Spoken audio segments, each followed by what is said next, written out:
The background or history of this event is a very basic and sensible one, that much of our time as scholars, faculty, students, is in our writing, our research, the projects we undertake, which are a mix of discipline, energy, focus, and sticking with it and getting it done over time. And yet rarely do we have occasions to talk about the work we do. How is it that the research project was thought through, imagined? How did it come to fruition? And so one of the nicest things I think that I'm able to host here at the center is a series on new books by faculty. We've had a number of wonderful presentations this year, and it's just exciting to hear from faculty about how they come to do their books, and then have friends and fellow scholars to do a response to them. Before I introduce tonight's event, I'd just like to point out that we have one more book event this semester on April 9th. David Carrasco will be discussing his wonderful book, the map book, The Cave, the City, and the Eagle's Nest. And that event will be in this room on April 9th. So please all put that in your calendars and plan to come back. And then next year we already have 3 or 4 possible book events lined up. So when you have a prolific faculty, then you have many events of this sort. So tonight we have our good friend and fellow scholar, Professor David Hempton. We're very happy to discuss with him his book, The Church in the Long 18th Century. And I think David needs no introduction, but that never stopped me before from giving one. So for those of you who may not have met David or know his work, I'll just say a few things first. So David was at Boston University before coming here to HDS in 2007. At BU, he was university professor of history of Christianity. And before that, he had been professor of modern history and director of the School of History in Queen's University in Belfast. He is a social historian of religion with particular expertise in populist traditions of evangelicalism in Europe, North America, and now in this book in particular, beyond. He is a fellow of the Royal Historical Society, and in recent years he has delivered the F.D. Maurice Lectures at King's College London, and also held a fellowship from the National Endowment for the Humanities. His general research and teaching interests are in religion and political culture, identity and ethnic conflict, the interdisciplinary study of lived religion, comparative secularization in Europe and North America, the history and theology of evangelical Protestantism, and the rise of global Christianity in the early modern period. He's the author of many articles and books, and just to list a few of his books for you. 1984, Methodism and Politics in British Society, 1750 to 1850. Evangelical Protestantism in Ulster Society, 1740 to 1890, from 1992. Religion and Political Culture in Britain and Ireland, 1996. The Religion of the People, Rutledge, 1996 also. And then Methodism, Empire and the Spirit, Yale, 2005. And Evangelical Disenchantment, Yale, 2008. So now I'll turn things over to David to tell us a little bit about how this book came about, and then I'll introduce our 2 discussants who will open the book up for us, and then we'll have time for general discussion. So let us begin by welcoming David Hempton.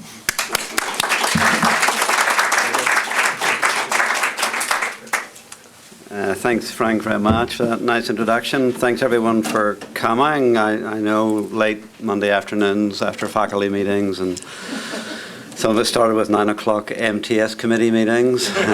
So if I fall over, don't pick me up. So thanks, Frank, for the chance to come and do this. And I'd just like to pay tribute very quickly to Frank's work here in the Centre for the Study of World Religion. Just over the past couple of years, it's really become, in many respects, a kind of intellectual centre of our campus. There's been just wonderful events that have gone on here, including a terrific one earlier on today that Laura Nazarella spoke about, slavery in the early centuries. So it's really a pleasure to be here, and thank you for all that you do for us. So, the Church in the Long 18th Century. All good Protestants have 3 points to their sermons. How did it come to be written? What were the main challenges in writing it? And what are the book's major themes and organizing principles? So how did it come to be written? The first point I'd really like to make is that events like this really give me difficulties because it's about 2 years since I finished this book, and I think can remember very little about it. And because I absolutely hate reading my own prose, hate reading my own prose, I do not read my own prose, and therefore I have no idea what the book is about.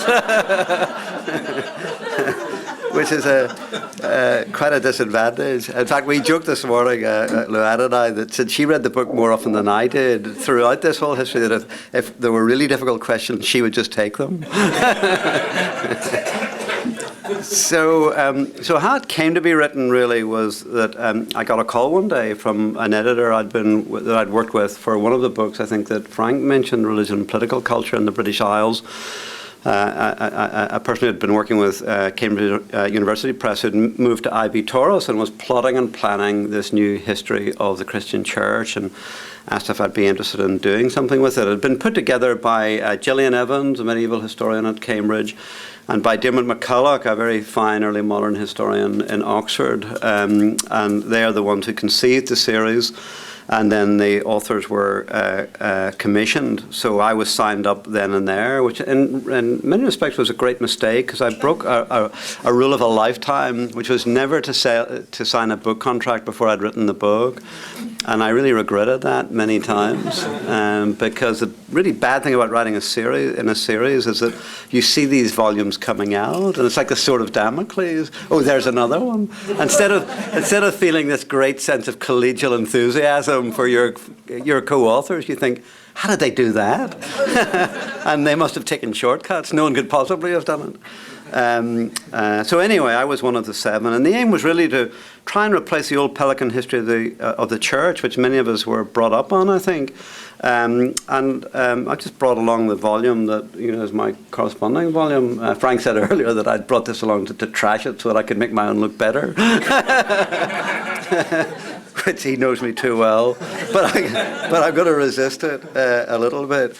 But this was really, those of you who remember this series, an extraordinarily distinguished group of writers. So the early church was Henry Chadwick. The Middle Ages was R.W. Southern. The Reformation was Owen Chadwick. The Church in the Age of Reason is this one by Gerald Craig. The Church in the Age of Revolution by Alec Vidler, the Dean of King's College, Cambridge, the man who really poked and provoked C.S. Lewis into many of his writings, actually, in opposition to Vidler, who he thought was the death of Christianity as he knew it. And then a book on Christian missions by Stephen Neal. So it really is a good series. But so when I was asked to replace the Cragg volume, obviously I read it again, and it's a kind of, I don't want to trash this book because I think it's a terrific piece of work, and somebody will come along in a lot less than 50 years, which is when this is published, and do something similar to mine, 10 years probably, the speed with which things are going. But just a quick look at the chapter headings, you get a kind of sense. Restoration and Revolution in England, the watershed in English thought, Covenanters in Scotland, the Hanoverian Age in England, Methodism and the Evangelical Revival, England and the rise and fall of the cult of reason, the Church in France, and so on and so on. So out of the 17 chapters, I'd say probably 2/3 of them are on the intellectual history of Western Europe, and most of them are on England and Scotland and France. So it was a particular version of the church in the 18th century. So I was determined there and then, I think, and of course this is one of the aims of the series, to try and write a global history or a world history of Christianity. And I think I took that on rather glibly because I had no idea what I was doing, to be honest. I thought I would do, when you sign these things, well, I already know quite a bit about this, and I'll quickly mug up on that. And that was really a mistake, because I suddenly realized that these great, acreages of ignorance in all parts of the world that I needed to try and make good, and that was quite a daunting task. So that's how the book came to be written. What were the main challenges then in the writing of it? The first I've just mentioned is just how to write a genuinely global history of Christianity, not just a Euro-American story, within a strict 100,000 word limit. This was fixed by the editors, including all continents, the 3 major Christian traditions, Roman Catholic, Orthodox and Protestant, and all shades in between.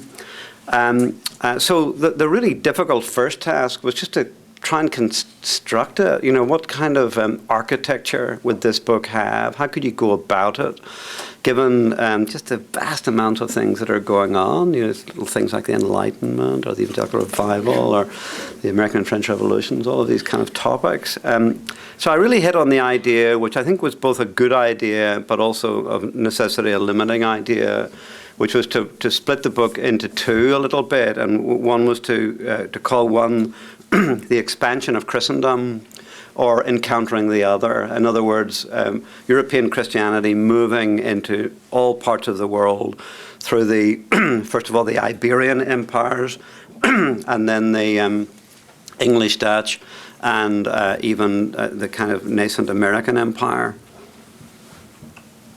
And then the second book I conceived to be the transformation of Christendom, which allowed me into things like Enlightenment and the Evangelical Revival and churches and states and revolution. So that's how I mapped it out. So the first challenge was how to do it within the word limit. Excuse me.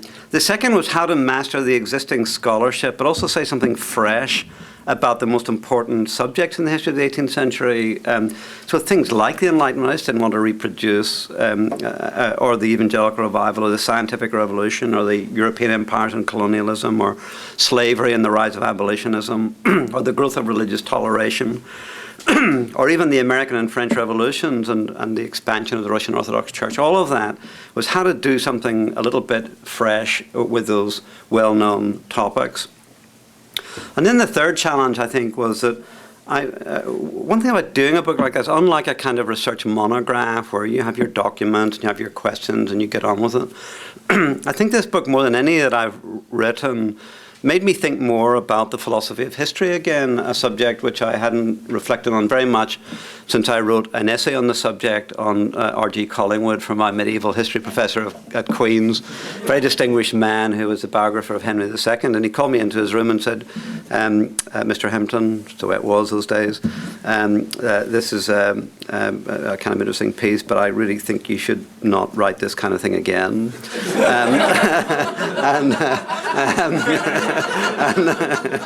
And I didn't. I know when to obey orders. But it did make me think about just how to write history of this magnitude over a 150-year period. And it made me think again about an old, very distinguished old history professor at Queen's that many of you will know, John Bossy, who tutored me in my early years. Really towards the end of his life, began to, having experimented with all kinds of intriguing theoretical and new ways of writing about religious history, towards the end of his life began to think more about the importance of narrative, just storytelling, an old bardic Irish tradition of just how do you tell a story that somehow people can relate to. So I did think about storytelling as history in a field that, especially this expansion of Christendom and encountering the other, in a field that's dominated a lot by theoretical constructs of how others, meet and what kind of metaphorical constructions of hybridity or negotiation, all of these kind of things. So I got interested in just the idea of telling a story. So in the opening chapter, I actually just tell the story. I invent, after Andrew Walls, an interplanetary research space professor, who simply comes to planet Earth between 1680 and 1820 and travels the globe to see what Christianity looks like. And that was a kind of interesting idea of just, what would it look like if you knew nothing about it and you suddenly started traveling around and collecting slides of buildings and you started attending concerts or you went to churches or whatever it might happen to be. And that's what I did. And then when I got onto the encountering of the other, I tried to tell a story beginning in China, or a story beginning in India, or a story beginning in Latin America, which I then could weave something out from, almost like a kind of Carlo Ginzburg micro-history approach, but which then, peeled more widely into bigger themes. And of course, choosing them was the key to it. What would be a good story? So I'd start in Latin America with the War of the Seven Reductions, this crazy episode where Portugal and Spain sign a Treaty of Madrid in 1750, and they just kind of repartition bits of Latin America. And these Jesuit reductions were being moved from Spanish control to Portuguese control, and they don't like it. They didn't like the reductions to start with, but having somehow built them, they didn't like being told they had to be given over to the Portuguese, whom they hated. So what ends up is a rather tragic episode that has been, those of you who've seen the film The Mission, which is a kind of dramatic takeoff of that. That these native peoples were, found themselves fighting two Iberian empires and paid a heavy price for being on the wrong side of that. So stories were important, and I also wanted to bring to life quirky but important individuals. I didn't want it just to be all about structures. So, from Rebecca Proughton, this, freed slave girl who gets converted to pietist Christianity in the island of St. Thomas, marries Moravian missionary, goes back to Central Europe, migrates with her husband then to Christiansborg in a port in West Africa, starts a school there, and does the whole slavery route in reverse. Or David George, a converted slave who's moved up to Nova Scotia as an Empire loyalist by the Brits, forms Baptist churches all over the place, and then gets asked if he would lead a group of African Americans back to Sierra Leone, which he does, to found a model colony. What the Brits wanted to be a kind of little parish in Africa. So he gets there and decides he doesn't want to build an English parish in Africa, sets out on his own terms, and it's a really very interesting story. And so on and so on. Other quirky individuals, Jean-Pierre Puri, this wonderful figure who believed that God had ensured that all good things would happen on a parallel of 33 degrees north and south. This was the place where wine grew best, where climate was most favorable, it was most temperate. And of course he went and asked the Dutch East India Company and then the French government, if they would colonize Cape of Good Hope and the Terre-Neuve part of southern Australia and so on. They turned him down. But the Brits didn't turn him down. They gave him a land grant in the Carolinas on 33 degrees, and he set up little Purryville and got himself going. And really, his writings are extremely... so how to build in this kind of quirkiness. And then finally, in that section also of the main challenge in writing it, I also wanted to really get into religious motivation. What made these people do it? Jesuits, pietists, and so on. And I had this idea running, which I will be very interested to hear what the respondents make of it, but that the move from Christendom parish churches into interior religion, the religion of the heart, and these Jesuit exercises and these pietist devotions, that really enabled Christianity, or for people to have a sense of interior Christian experience, which they thought was then globally transportable in ways that parish churches could never be. So there's something in all of that, and I'd be interested to hear what you make of all of that. So very quickly, because I'm nearly up to my 15 minutes, what are the book's major themes and organizing principles? And I will just go down this very quickly. Obviously, the encountering the other and how to think about that metaphorically, dealing with power differentials and colonialism. One of the things that became clear in the writing of this book is that I was dealing with the rise of the West and the long economic decline of Islamic civilizations, which came to have very direct repercussions in the 19th and 20th centuries. And it was becoming very clear that this was happening toward the end of the period that I've been writing about, and I had to think a little bit about that. There is a seesaw tilting in this period. When I start, the Roman Catholic empires and missions are triumphant, By the time I finish, the Protestant empires and missions are triumphant, the formation of the great Protestant missionary societies in the late 18th, early 19th century. So trying to explain how and why that happened, the suppression of the Jesuits, and so on. And then just a few more. I see I'm right on the 15-minute. I also detected a real shift in mission strategy of Christian churches. In the earlier stages of Jesuit expansion and some of the earlier Pietist exchanges, because people were so far from home, they could do almost anything they liked, and they did. And there was a very flexible kind of missionary engagement. As the 18th century developed, a much more conservative Roman Catholicism and a much more conservative evangelical Protestantism really turned the screws in that earlier period of flexibility and demanded a more dogmatically doctrinaire orthodox kind of mission, which of course at times was just completely counterproductive. And then, a few other things, and then I will stop, really. Obviously, try to deal with the rise of modernity, which I look at in terms of the rise of religious toleration, the separation of church and state, the deep roots of secularization. And here's another thing, enlightenment. It's become something of a fad in the academy to downplay the Enlightenment, both as a phenomenon and also as a bad thing. Somehow some master narrative or progress narrative and so on. And of course there's a lot of truth in all of that, but there are some things that happened in this century that I think we would all be sorry if they hadn't happened, especially the rise of religious toleration, the first attempt to separate church and state, and so on and so on.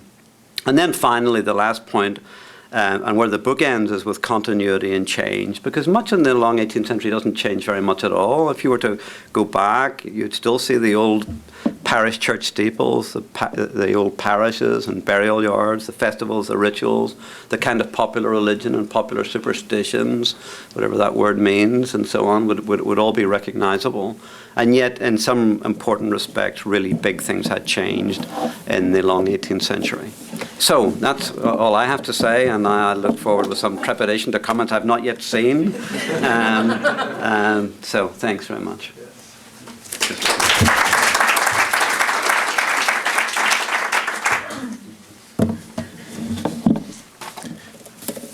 Yes, we picked two fairly savage commentators who will now, the nice part of the event is over.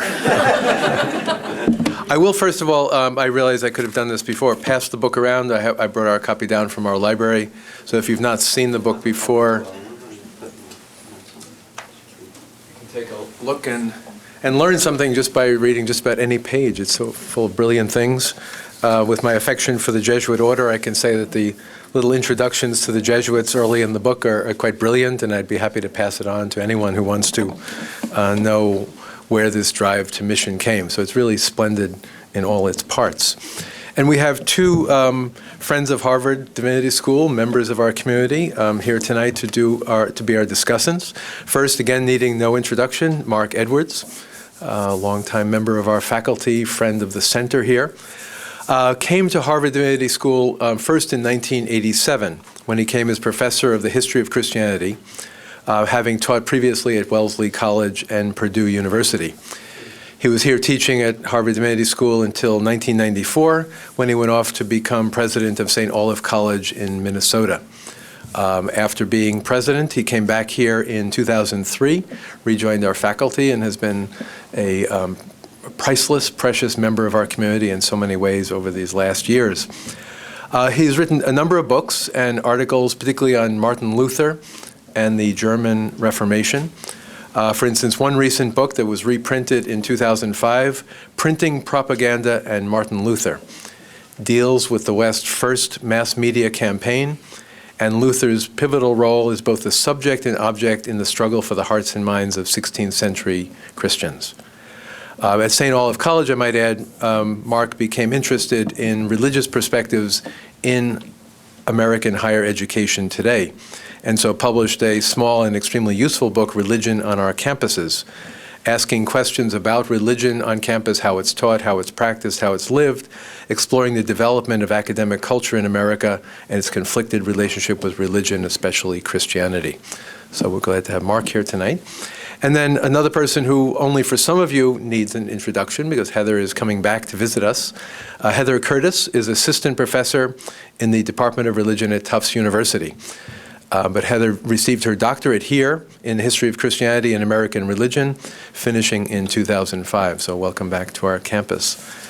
She is the author of a recent book, 2007, Faith in the Great Physician, Suffering and Divine Healing in American Culture, which was awarded the Frank S. and Elizabeth D. Brewer Prize from the American Society of Church History as the best first book in the history of Christianity. I was looking at her CV and found a very interesting recent article, just came out in the summer, A Sane Gospel, Radical Evangelical Psychology and Pentecostal Revival in the Early 20th Century. Her current research project is tentatively entitled Holy Humanitarians, not Unitarians, Humanitarians, American Evangelicals and the Dilemmas of Transnational Engagement. This project explores the complexities and contestations that accompanied evangelical encounters with, attitudes about, and responses to suffering in global context from the 1870s up through the mid-20th century. Articles on parts of this project have already been published in a number of journals. So it looks like we have between Mark and Heather before the long 18th century and after the long 18th century. And so we can get at David from both sides. So Mark goes first.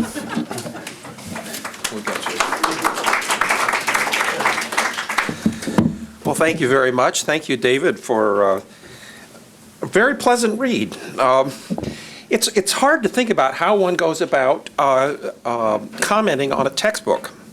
I should say that in terms of my own preparation, I work in the 16th century and I work backwards. I work in the late medieval period more than I do forward. But I regularly taught, when I was here before I went off to St. Olaf, I regularly taught the survey, where we covered, from the 16th century to the 20th. And probably more importantly, I was often the person asked to do the secondary exam for doctoral students in the modern West. And what I did was I made the students construct a syllabus about what they would teach if they were teaching the modern West. Because I assumed that most of our students would go out there and whatever their specialty was, they were going to be asked to teach certain surveys. And so they had to create a syllabus with the books, and they had to do 4 lectures. In both my survey and in the surveys they put together, Craig's book featured prominently, and the Pelican History featured prominently. And it really does represent what a previous generation thought of as church history, which is that it's largely intellectual and secondarily institutional and political. And that's what the book did. And it mainly did, candidly, it mainly did England and the Great Britain.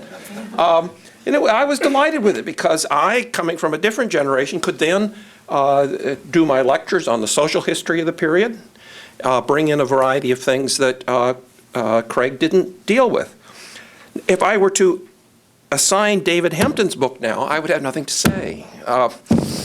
Because he brings in all the sorts of things that I used to like to sneak in, and he does it so much better than I could do it, and candidly probably better than a lot of the students who went through preparing for the secondary field exam. So what is the new generation? What does the new generation do? Now, I have a few gray hairs, but I'm older than David. We are not the young generation, but we are several generations, scholarly generations, removed from Craig. And what we've done is we've moved from the West to global, and we have moved from the sort of intellectual political into the intellectual social. And perhaps most interestingly, we've moved from the institutional from the church to Christianity. Now, it's true that it's still called the church in the long 18th century, and the series is called The Tauris History of the Christian Church. But this is really not about the church. This is about Christianity. often from below. And I think that's one of the great reasons why it probably will not be superseded in the next decade, maybe 20 years. So the interesting thing is how do we do social history now? So it's true that by the 18th century, you can go to parish records in parts of the continent or in England and count things and use statistics. And you will find wonderful pieces done by scholars, and David avails himself of some of that. But the other way in which it's commonly done is we tell stories. Now, these stories sometimes can be at the level of what we normally think of as stories, and sometimes they're stories in which we try to get at certain beliefs that underlie behaviors. They're often inferred stories. And what is striking about David's work is not only what he does, but how self-conscious he is in doing it. And you heard that in his description, how he decided to tell particular stories.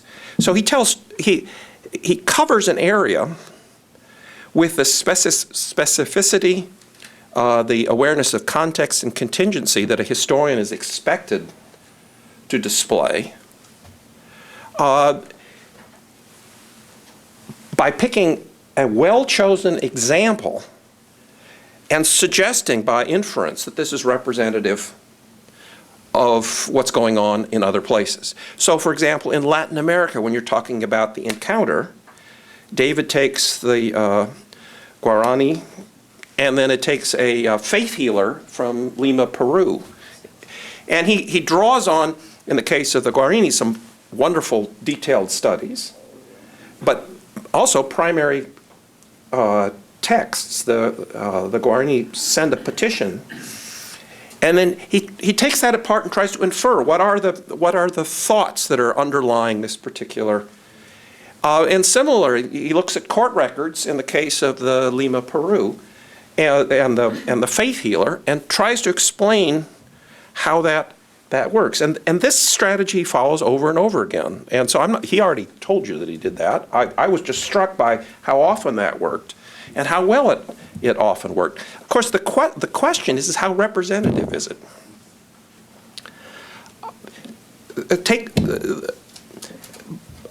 Especially when you're looking at sort of ordinary people, common people. What are their attitudes? And in a moment I'll get to the question of what are their underlying or background beliefs, which is even more difficult. How do you get at these ordinary people? How do you get? He admirably looks at the resistance. One of the themes that holds the two books together is how resistant and tenacious ordinary people are into holding on to their own beliefs and practices, and opposing those that the elites are trying to enforce on them. That's not a theme you mentioned, but that's a theme that runs through both books and ties them. I mean, you didn't mention them here. You mentioned them in the book, obviously. And how do you get at that? The part of the problem now, when I'm dealing in the 16th century, which is my area, 95% of the population is illiterate. So you have to infer what they think from a variety of either by what they do or what a few people say. But if you take Carlos Ginzburg, The Cheese and the Worm, and you ask whether that person is representative of anything except his very strange views of things, how do you answer that question? And so one of the things that struck me over and over again at the various points was this is a marvelous story. He's a great writer. And, well, of course, he may not want to read himself, but I can hear his voice, that Irish brogue, in the writing. And he tells these great stories, and I think that's wonderful, but to what extent is that representative, really, of what's going on elsewhere? But that's the challenge that social historians have, especially if you want to read something that's accessible, that students will pick up and use, and not be bored out of their skulls with. I mean, I love Hugh MacLeod, but there's a lot of Hugh MacLeod that it's hard to get a student to engage with. He deals with social history mainly in the 19th century, and so this is a much more accessible piece of writing. But the question of representation or typicality is raised. It becomes even more difficult in those sections where David is trying to look at what are the underlying, the mentalité. or the background beliefs, or in Charles Taylor's term, the social imaginaries that are being expressed. So he has this very intriguing suggestion that the religion of the heart, which is one of the things that ties the two books together, expresses certain new ways of understanding the self. And this is something that John Bossie's argued, that Taylor argues in his work, and others. And yet, the documents you use for trying to determine that are either you're trying to read practice and infer what that must mean, or you have a handful of people who, in some ways, left records behind. So, if someone like Samson Occam, who is a Native American who converts and has this, and you tell the story marvelously, the very fact that he could read and write and wrote a sort of autobiography or means that he's not typical. He's not even close to typical. So how do you then draw the conclusions? And I think David is himself aware of this, because he says, for example, with the Guarani and the faith healer, he says, I want to illustrate the complexity of the context, the situation, and the contingency. And he does illustrate that, but does it illustrate anything more? Does it illustrate what's going on in other spaces? Especially because we historians tend to be attracted to those things that are unusual, that are striking, that lead to court trials or wars. And yet, the tenaciousness of the common people, the ordinariness of much of what's going on, raises the question of whether these are the exceptions rather than the rule. Is the larger process what really is happening? I'll stop there. I have a number of other thoughts I had.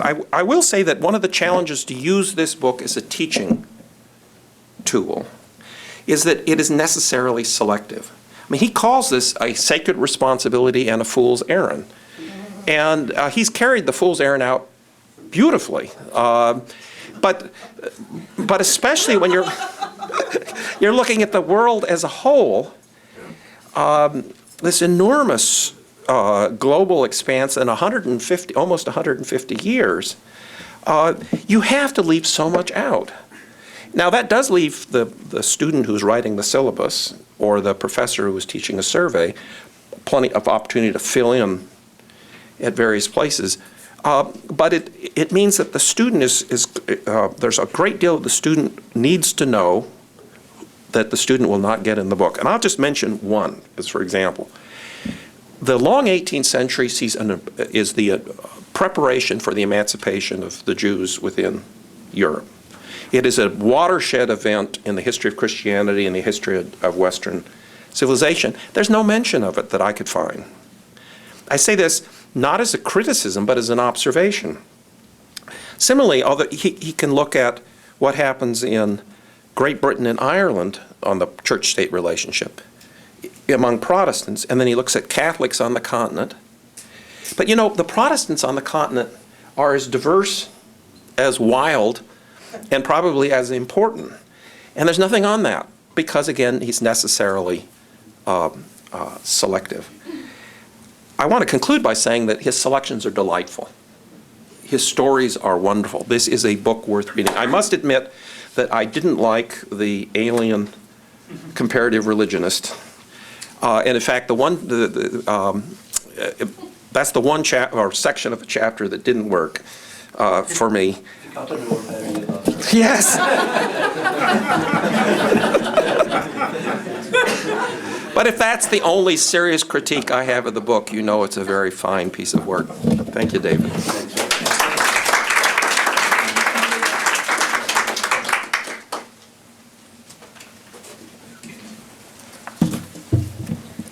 So 12 years ago, about this evening, I was preparing to write my general examination in the history of Christianity here at Harvard Divinity School. And my bibliography for that examination included not a single book on Christianity outside of Western Europe or North America, or the Mediterranean basin, I should say. So now, in the spring of the year 2000, scholarship in the field of global Christianity was in its infancy. Adrian Hastings' groundbreaking World History of Christianity was published the previous fall in England, but wasn't distributed in the United States until July of 2000. And the book that really compelled Anglo-American historians to wrestle with pervasive Western bias in the history of Christianity, Philip Jenkins' The Next Christendom, didn't appear until March of 2002, 2 years later. Since that time, however, scholarly literature that analyzes the global aspirations and worldwide expansion of Christianity from antiquity to the present has exploded. And I imagine that Harvard doctoral students preparing to take their general examinations in the history of Christianity this spring have on their reading list a host of books exploring the development of the Christian movement, not only in Western Europe and North America, but also in Asia, Africa, Latin America, and beyond. David Hempton's The Church in the Long 18th Century makes an outstanding contribution to this growing literature, remarkable for its geographical breadth and theological depth, for its narrative scope and theoretical sophistication. The book is a testament to Professor Hempton's accomplishment and agility as a historian of Christianity. So during our time together tonight, I'd like to highlight several key strengths of this excellent work, and in so doing pose a number of questions for discussion that I hope will help us to further our understanding of the opportunities and challenges involved in the study of global Christianity. And I have to confess up front that my motivations for emphasizing certain themes and raising particular queries are rather self-interested. Since graduating from Harvard, I have become increasingly engaged in research and teaching that has required me to grapple with the rapidly emerging field of world Christianities in ways that I hadn't expected doing.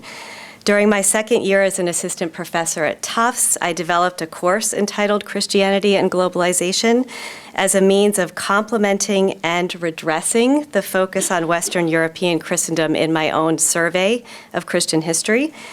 And preparing the syllabus and lectures for that course gave me a purchase, however tentative, on recent scholarship that informs my current book project, which, as you've already heard, is a study of American evangelicals and who were both influenced by and shaped the development of and increasing globalization of Christianity in the late 19th and early 20th centuries. So for these endeavors in research and teaching, the Church in the Long 18th Century is an exceptional resource that will certainly be on my students' reading list the next time I offer my course, and that's already guiding my thinking and writing about evangelical humanitarian missions in several crucial ways. So first, and I have to confess, if David doesn't like rereading his own prose, I will give you lots of it because I have lots of quotations from his book here. So all of the elegant words in my presentation are his. So first, Professor Hempton's History of Worldwide Christianity reveals the opportunities and challenges of narrating what the book jacket summary calls a truly global story. So the value of adopting a panoptic perspective, Hempton tells us in both the first chapter and the conclusion, is that a, quote, God's eye view tests our customary assumptions that Christianity is a Western, even a Western European religion, and challenges our longstanding tendency to conflate European Christendom with the full extent of world Christianity. Instead, the all-encompassing approach enables us to see connections, confluences, and contests that an exclusive focus on Western Christianity has obscured, and in so doing exposes the way in which Christian expansion in and beyond the 18th century was, in Professor Hempton's words, profoundly shaped by the European cultures that promoted it and by the indigenous cultures that it encountered. So the point here is that a global perspective not only brings into view histories and stories that have been overlooked in previous survey accounts. Stories, for example, of the Antonian movement in the Congo, or of the Guarani reductions in Paraguay, or of the Malabrian rights controversy in India. And adding these stories to our repertoire of knowledge about Christianity is certainly an important contribution, but in fact, Professor Hempton does more. the Church in the long 18th century shows how including these less familiar accounts transforms our understanding of the history we thought we knew well, making it possible for us to see all of Christianity in a new way. The most compelling sections of the text, in my view, are the passages where Professor Hempton highlights the mutually transformative intersections of European Christianity and Christianity in the colonial context in which it was being imposed, appropriated, resisted, and adopted. His unique contribution here is to elucidate the commonalities. Oops, I skipped a page, sorry. So I'm going to draw on we have a similar set of stories, Mark and I. His recounting of the trial of Juan Vasquez, for example, demonstrates the complex nature of Peruvian Catholicism, illuminating, quote, the intricacies of how Native peoples could adopt new forms of religious belief and practice without necessarily repudiating older forms. Simultaneously, the retelling of the trial sheds light on how early Enlightenment ideas, including the scientific rhetoric of control, efficiency, and order, were reshaping European Catholicism both in the colonies and on the continent. Within this context, the European encounter with the complex Christianities that were emerging around the world as the result of imperial enterprise perhaps exacerbated efforts to transition from what Professor Hempton calls an earlier form of supernaturally exotic Catholicism, one that could more easily accommodate the faith and practice of a healer like Juan Vasquez, to a more modern orthodoxy. So this very particular story then reveals the payoff of Professor Hempton's efforts to, as he put it, bring into conversation with one another three traditions of historical writing that are generally kept separate: British imperial history, British domestic religious history, and the local histories of overseas regions affected by colonialism. Another example of how Professor Hempton's global approach is transformative and not just additive is his discussion of heart religion as a motivating factor for Christian missionary enterprises in the 18th century. By attending to both the, quote, structural forces that were making it possible for Europeans to encounter native populations, so trade, politics, all those sorts of things in this period, and the self-understanding and religious motivation of the missionaries, Professor Hempton argues, it is possible to shed fresh light on the processes by which Western European Christianity, both Roman Catholicism and Protestantism, extended their missionary compass to all parts of the world. So here, his unique contribution is to elucidate the commonalities between Catholics and Protestants that previous scholarship tends to elide.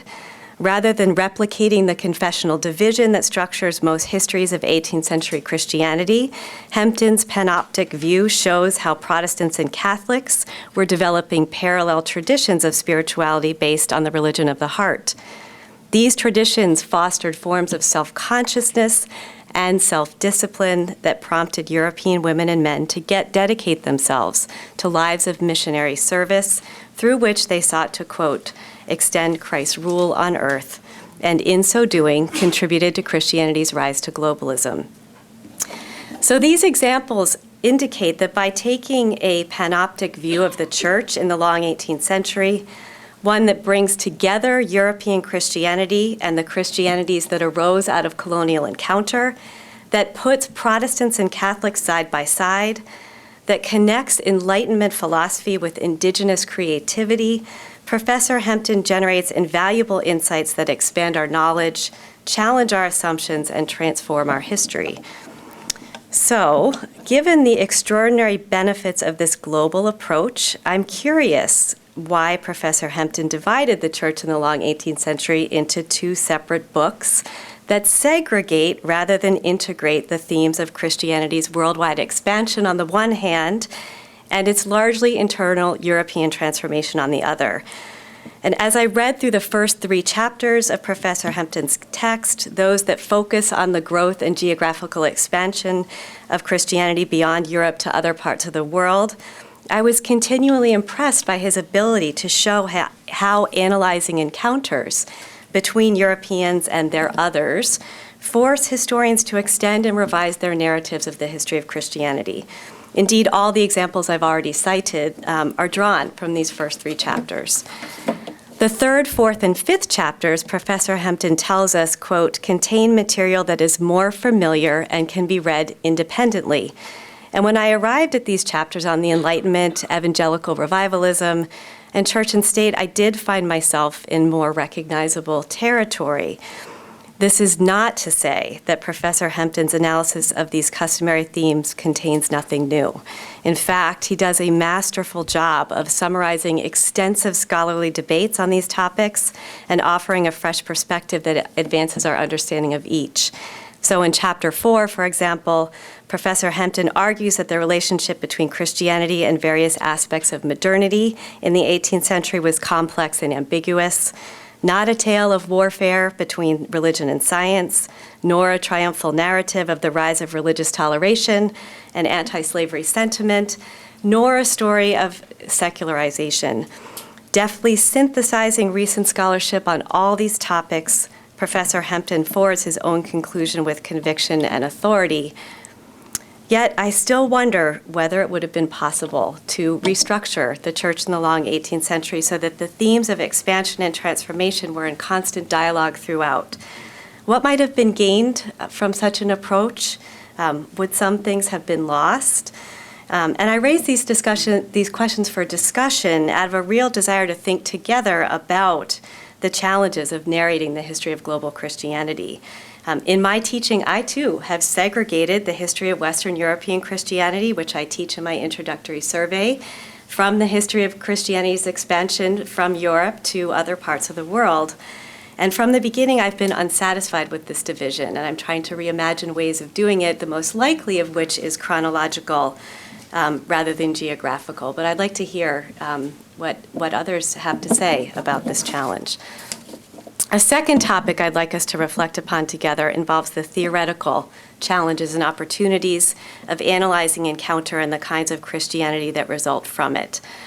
Throughout the church in the long 18th century, and particularly in the first 3 chapters, Professor Hempton employs a variety of interpretive frameworks as he strives to, and this has already been quoted, expose the sheer complexity of religious and cultural encounter between Europeans and the native peoples they sought to convert.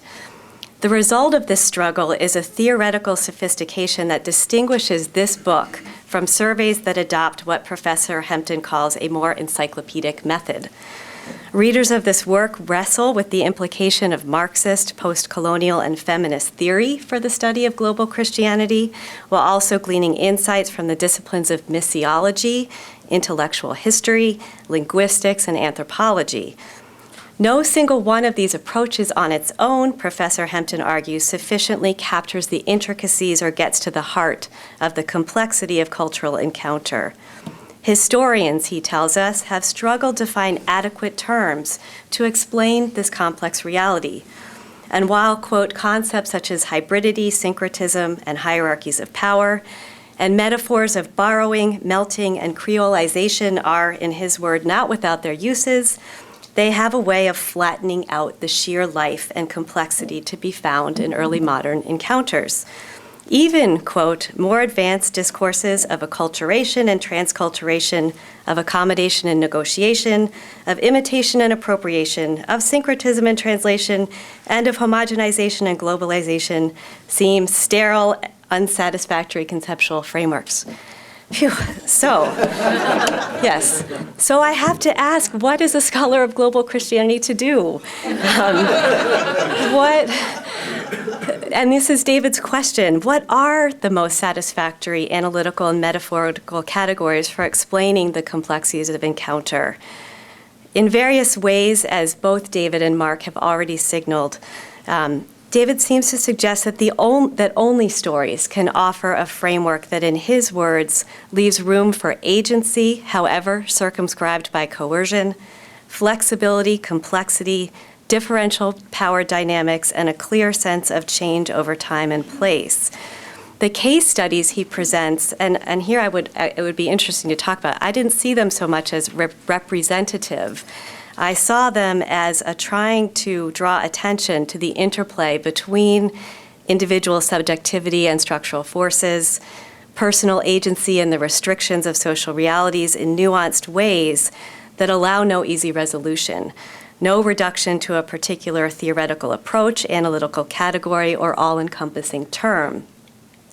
And yet, despite Professor Hempton's uneasiness with any single metaphor for describing encounter, he does draw on concepts and discourses that he simultaneously critiques for their sterility. So during our conversation, I think I would find it fruitful to take up the question about metaphor and theory, particularly questions around why hybridity, for example, is too flat a framework for capturing complexity. That's just one possibility. And in the end, I would also find it useful to discuss the rubrics of global Christianity, world Christianity, globalism, globalization, and perhaps even global history. Some of these terms appear explicitly in the church in the long 18th century. Others form an essential backdrop for this book and the broader series of which it is a part. Given increasing debates among scholars over the moral content of these categories, I wonder whether we, myself included, can employ them without locating our usage in relation to these broader intellectual and ethical exchanges. Does globalization refer to the process by which peoples, cultures, nations, and economies have become increasingly interconnected? Or is this too innocuous an interpretation that masks the neo-imperial dynamics of these interactions? When we analyze Christianity's rise to globalism, do we mean that Christianity has increasingly become a transnational movement or that Christian expansion has continued to be a means of Western attempts at world hegemony? Although Professor Hempton doesn't raise these questions explicitly or in precisely this way, his analytical approach certainly invites reflection on the complexities and anxieties involved in studying the history of global Christianity in, before, and beyond the long 18th century. I share Professor Hempton's conviction that working in this field is both, quote, a sacred responsibility and a fool's errand, and I'm incredibly grateful to him for taking up the task with such sophistication, perseverance, humor, and grace. So thank you very much, and I look forward to our conversation.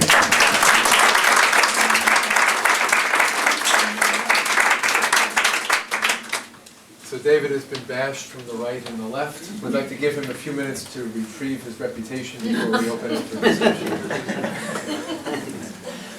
There's not much to retrieve, really. But, look, thank you for those wonderful readings. Two generous readings, but also on another level, I think, deeply and appropriately subversive, I think, in good ways. So I'll not deal with, I'll just deal with a couple of points from each that, especially on the more critical side. And I think, Mark, you're absolutely right that the selectivity that's involved in a project like this, leaves you at the end deeply dissatisfied in some ways. And, some of the points you make about the emancipation of Jews and Christian-Jewish relations is not there, really, I have to admit. And continental Protestantism after Pietism falls out of the story quite a bit. Again, you find yourself hitting on areas to, look at certain themes, and then they drop off the page a little bit. And these are quite, fair points.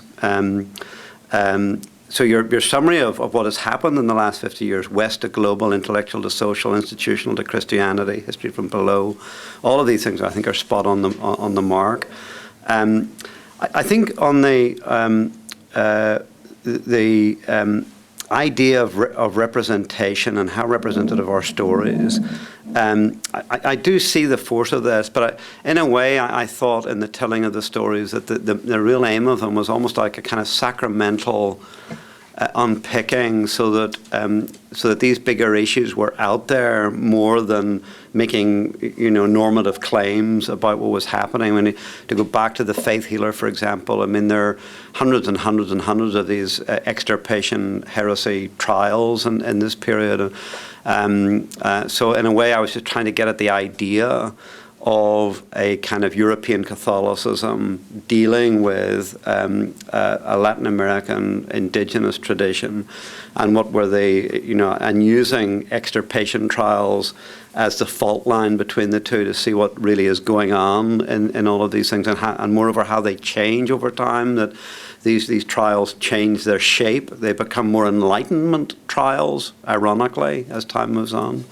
But I think you're right that I am one of the great difficulties with narrative storytelling is exactly what you put your finger on. Heather, I mean, again, I think it's a very salutary tale of what general exams were 15 years ago, and I think one of the striking things about we historians is just how blind we are, really. I mean, and 20 years' time, people will be looking at this with, with the same eyes. How could he not, or did he not see, or why did he not understand, and so on.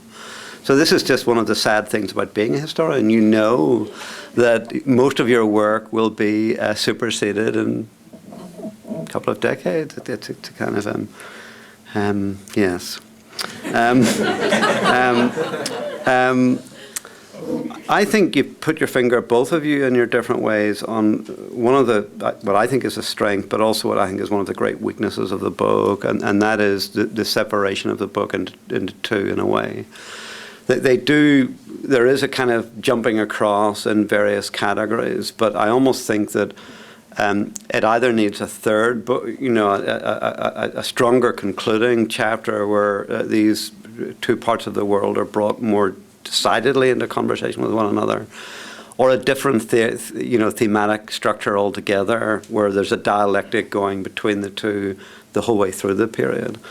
That just trumped my imaginative power in a way. I just felt like a juggler, of religious traditions, of continents, of movements, and it's to keep a lot of balls in the air and make them connect in a really important way, I think is really quite hard work. So I think it could be done. I didn't have the imaginative ability to do it. I think it's possible to do it. I think if I had another shot, maybe 10 years from now, I could think of a way of doing it. But you're absolutely right. It is what I gain from it, I guess, is that I'm able to concentrate for 50,000 words on this whole set of new, exciting encounters, and then I get to say things that really you can't write about the 18th century and leave out. Like the Enlightenment is important, or the Evangelical is important, or the rise of religious toleration is important, or the beginnings of abolitionism and anti-slavery sentiment is important. So at least I get a chance to deal with those. But there's no question that there's a problem there. And I guess, for all of, many of you here are senior scholars, but some of you are setting out. And one of the real difficulties is just constructing books. The architecture of the book is almost everything. And how to do that is very difficult. Finally, the point you made about theory and globalization and how you deal with encounter. I struggled really quite a bit with this, because those of you even picked up a little bit from Heather's description of these many kinds of metaphors that people use, hybridity from biology,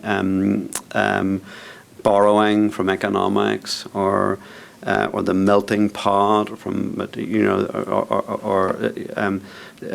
there are 10 or 20 different kinds of metaphors, or creolization from linguistics in a way. And the truth of the matter is, no theory will do this. But you've somehow got to be aware of all the possibilities. And I do think there's still something to be said for, revisiting rituals, art, architecture, physical remains, and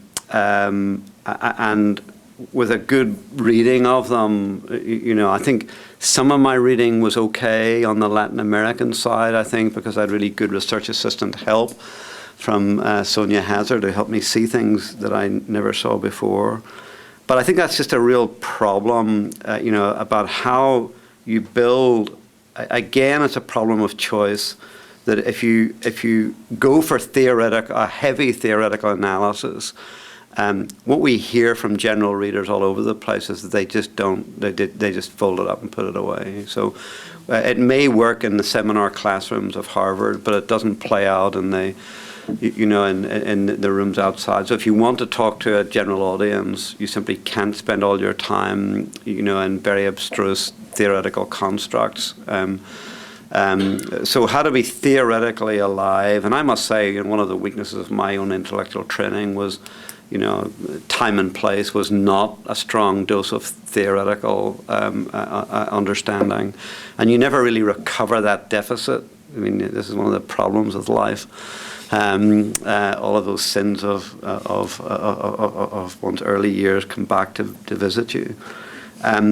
But in a way, I don't quite know how to do that. I'm nervous about the kind of theoretical, heavily theory-driven prospectuses and manuscripts I see coming from this generation of young scholars.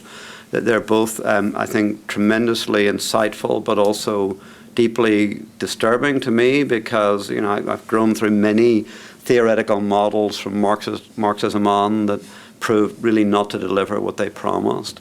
And there's nothing worse than a book tied to a theory which then becomes moribund. It's not a good place to be.